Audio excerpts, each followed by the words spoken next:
Historiadora, pesquisadora do Japão e trabalho no campo da metodologia de história oral há 34 anos, com pesquisas teóricas e práticas. Ainda assim, me surpreendo com a amplitude e alcance do método, introduzindo sem intermitência novos objetos e novas perspectivas de análise.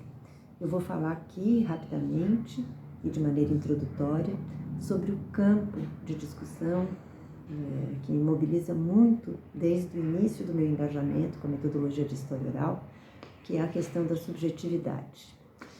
Tida como uma espécie de intrusa, desestabilizadora da verdade dos fatos, a subjetividade parecia desqualificar a legitimidade do relato e, como decorrência, a cientificidade do método.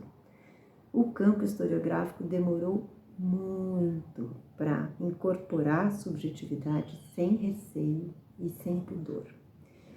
Com o amadurecimento do debate e a militância aguerrida dos seus adeptos, a subjetividade foi se transformando em um objeto de investigação ela mesma. Ela não obstrui a relação com o real vivido no passado. A partir de sua configuração presente, ela determina o passado que escolhemos lembrar e narrar. Dentro da perspectiva teórica que venho trabalhando para estudar o conceito de subjetividade,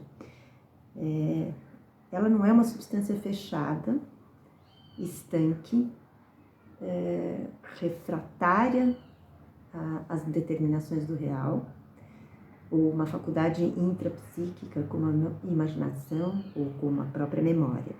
Ela é um processo constante de construção de territórios existenciais, através dos quais vemos e lemos o mundo, e o mundo nos vê e nos lê.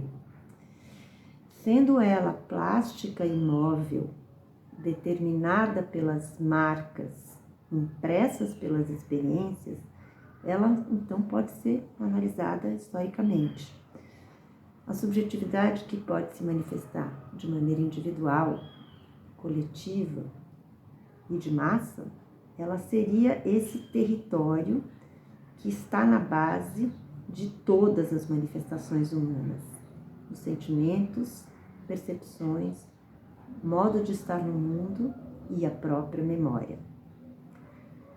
Nesse sentido, a história oral é uma ferramenta, um dispositivo privilegiado para entendimento destas figuras subjetivas em jogo no momento mesmo da entrevista e também em todo o processo de construção do conhecimento, que começa muito antes da entrevista e termina muito depois do encontro corpo a corpo.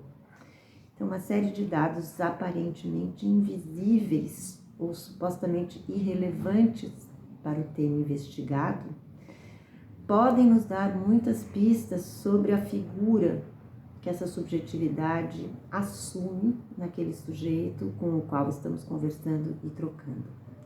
O tipo de memória convocada, que pode ser mais sensorial, pode ser mais elíptica, pode ser mais factual, pode ser mais mítica, pode ser pautada em causos.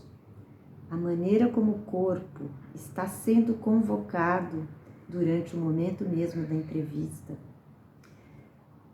A narração, a maneira como o sujeito está implicado na própria construção da narrativa, as expressões faciais, as pausas, a intensidade da respiração, o olhar dirigido ou não ao interlocutor, o maior ou menor entusiasmo em relação ao processo de relembrar, e ao encontro propriamente dito.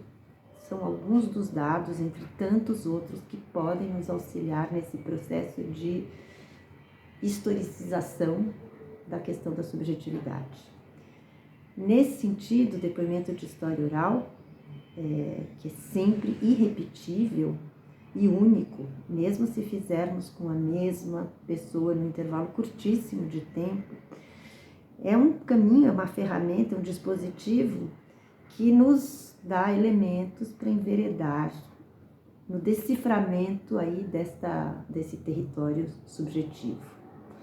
É uma espécie de panorama, um panóptico, onde se esboçam algumas das questões e afetos que estão mobilizando o sujeito com o qual estamos dialogando.